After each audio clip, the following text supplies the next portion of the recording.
आपण अशी कल्पना करूया की सकाळची वेळ आहे, मस्त गाढ झोप झालीये आणि अंथरुणातून बाहेर येण्यासाठी जमिनीवर पाय ठेवला जातो आणि बापरे, पायाच्या अंगठ्याला जमिनीचा स्पर्श होताच एक भयंकर म्हणजे अक्षरशः जीवघेणी वेदना संपूर्ण शरीरातून सणसणत जाते. हो ना, अगदी पायात शेकडो टोकदार काचा घुसल्यासारखं वाटतं. बोटं इतकी कडक होतात की साध्या चहाचा कपही हातात धरता येत नाही. अगदी. आणि मग साहजिकच डॉक्टरांकडे धाव घेतली जाते, एक्स-रे मशीनमध्ये पाय ठेवला जातो. या आशेने की आत कुठेतरी हाड मोडलेलं दिसेल आणि या असह्य वेदनेचं कारण समजेल. पण तो एक्स-रे अगदी स्वच्छ असतो. म्हणजे कोणतंच फ्रॅक्चर नसतं, कोणताही तडा गेलेला नसतो, हाड अगदी शाबूत असतं. बरोबर. आणि हीच ती वेळ असते जेव्हा माणूस सर्वात जास्त गोंधळून जातो. कारण जिथे कोणतीही जखम दिसत नाही तिथे इतकी भयंकर वेदना कशी असू शकते.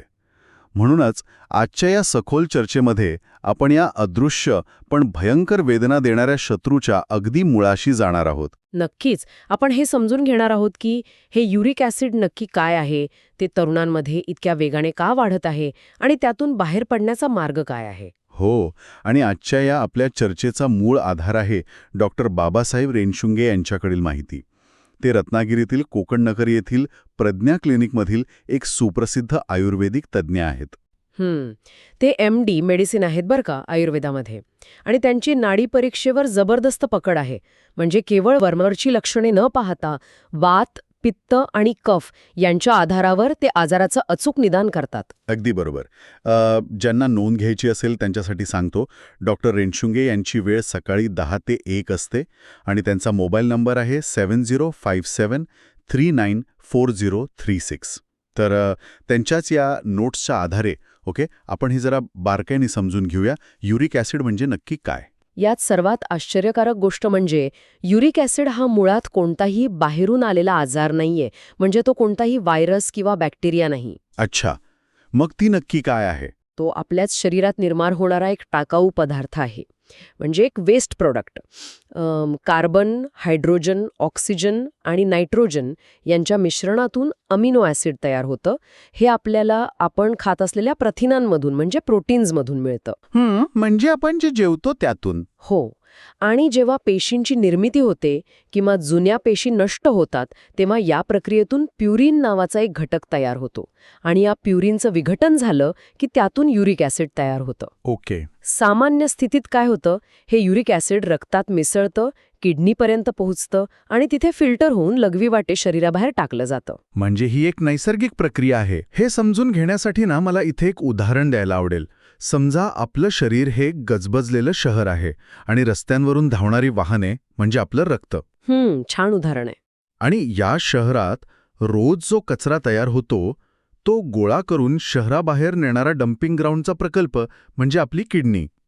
आता जोपर्यंत शहरात रोजचा नेहमीचाच कचरा तयार होतोय तोपर्यंत कचऱ्याच्या गाड्या तो सहजपणे उचलून बाहेर फेकत आहेत.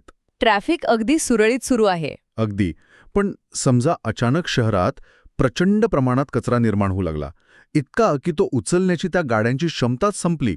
मग तो कचरा रस्त्यांवर सांडू लागेल, गल्ल्यांमध्ये साचू लागेल, पूर्ण शहरात एक मोठा ट्रॅफिक जॅम होईल. हे रूपक अगदी अचूक आहे. आणि याच उदाहरणाला थोडं पुढे नेलं तर मद्यपानाचा किंवा अल्कोहोलचा युरिक ॲसिडवर कसा परिणाम होतो हे अगदी सोप्या भाषेत सांगता येईल. कसं काय? समजा त्या शहरातून अचानक एखाद्या VIP माणसाचा ताफा जाणार आहे. तेव्हा काय होतं? वाहतूक पोलीस सगळ्या कचऱ्याच्या गाड्या थांबवतात आणि त्यांना बाजूला उभे करतात, जेणेकरून त्या VIP माणसाला रस्ता मिळेल. अगदी तसंच. शरीरात जेव्हा अल्कोहोल, विशेषतः बियर प्रवेश करते तेव्हा ते शरीरासाठी त्याच VIP सारखं असतं. आपलं यकृत म्हणजे लिव्हर आणि किडनी इतर सर्व कामे सोडून सर्वात आधी त्या अल्कोहोलला शरीराबाहेर काढण्याच्या कामाला लागतात. बापरे. आणि तोपर्यंत तो युरिक ॲसिडचा कचरा शरीरात तसाच साचून राहतो. हो तर. तो कचरा रक्तात साचतो आणि रक्ताचा प्रवाह पायाच्या अंगठ्याकडे थोडा संथ असतो. तिथे हे युरिक ॲसिड थंड होऊन त्याचे सूक्ष्म टोकदार स्फटिक बनतात. स्फटिक म्हणजे क्रिस्टल्स. हो. हे स्फटिक मायक्रोस्कोप खाली पाहिले तर अगदी सुयांसारखे दिसतात आणि ते सांध्यांच्या 2 हाडांमधील मोकळ्या जागेत जाऊन जमा होतात. म्हणूनच सकाळी उठल्यावर त्या सुया थेट मांसामध्ये टोचतात. यालाच आपण गाऊट म्हणतो. अरेच्छा. म्हणजे सांधेदुखी, पायाचा अंगठा सुजणे, थकवा ही सगळी याचीच लक्षणं आहेत तर. हो, आणि याकडे वेळीच लक्ष नाही दिलं तर हेच स्फटिक किडनीमध्ये खडे बनून बसतात, ज्याला आपण किडनी स्टोन म्हणतो. लघवीतून रक्त येणे किंवा कमरेखाली प्रचंड वेदना होणे ही खूप गंभीर लक्षणे आहेत. हे ऐकूनच अंदामट वाटतं येतोय. पण इथंच हा विषय खरंच खूप रंजक होतो, कारण नेहमी आपल्याला वाटतं की जे लोक खूप जास्त मटण, चिकन किंवा मांसाहार करतात त्यांनाच हा आजार होतो. पण डॉक्टर रेंडशे यांच्या म्हणण्यानुसार आजकाल मांसाहार न करणाऱ्या तरुणांनाही हा त्रास मोठ्या प्रमाणावर होतोय. हाच तो सगळ्यात मोठा गैरसमज आहे. नुसता मांसाहार नाही, तर आजकालची तरुणाई जे पदार्थ कूल समजून खाते ना, ते या युरिक ॲसिडचे सर्वात मोठे गुन्हेगार आहेत. म्हणजे कोणते पदार्थ? बाजारात मिळणाऱ्या मिठाई, गोड पदार्थ आणि विशेषतः फ्रुक्टोज सिरप असलेले कोल्ड्रिंक्स आणि पॅकेज्ड ज्यूस. काय सांगताय? साखरेचा आणि सांधेदुखीचा थेट संबंध.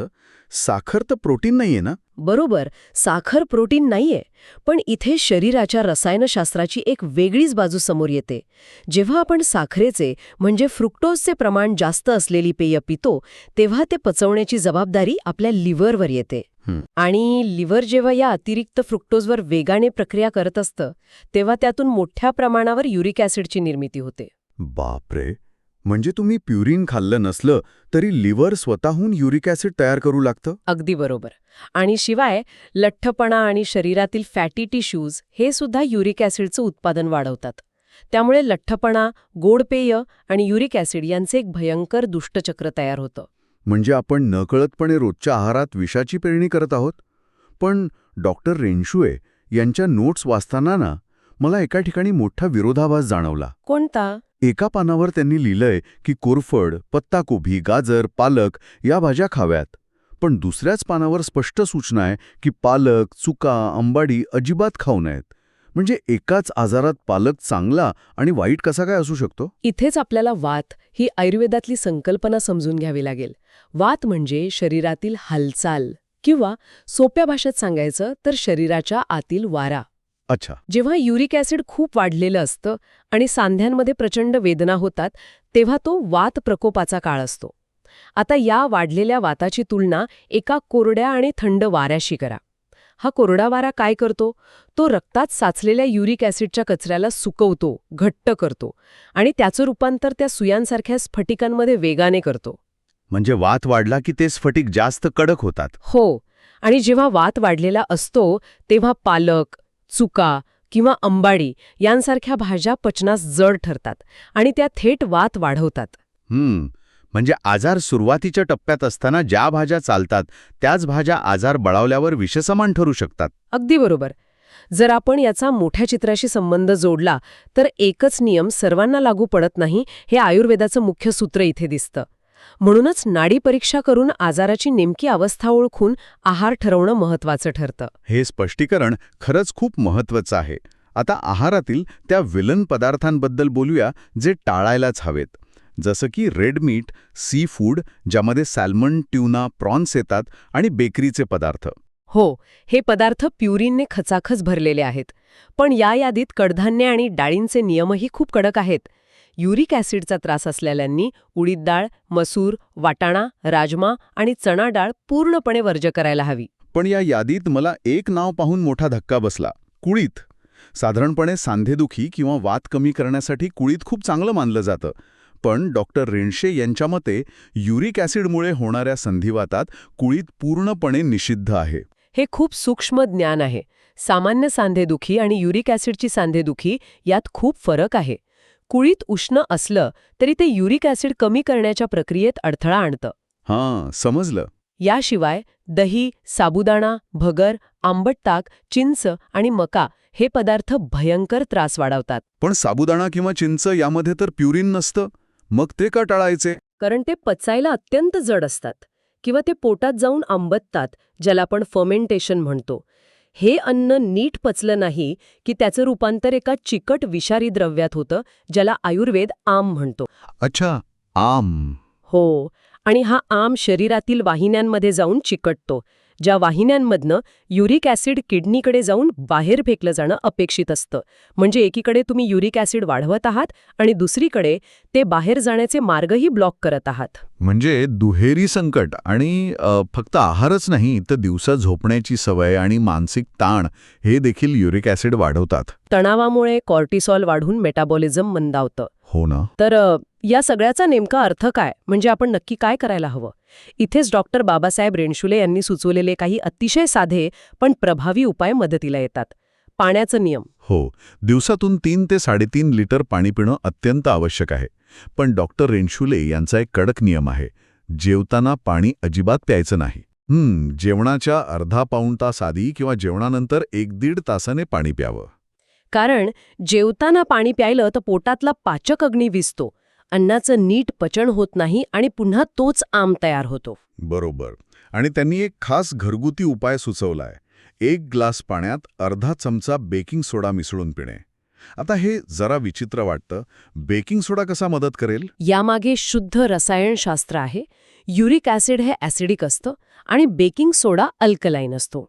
बेकिंग सोड्याचं पाणी शरीरात गेलं की ते ॲसिडिटी कमी करतं आणि ते सांध्यांमधले स्फटिक हळूहळू विरघळू लागतात. क्या बात है. अगदी शाळेतल्या प्रयोगासारखं. याशिवाय सफरचंद आणि चेरी हे देखील उत्तम आहेत.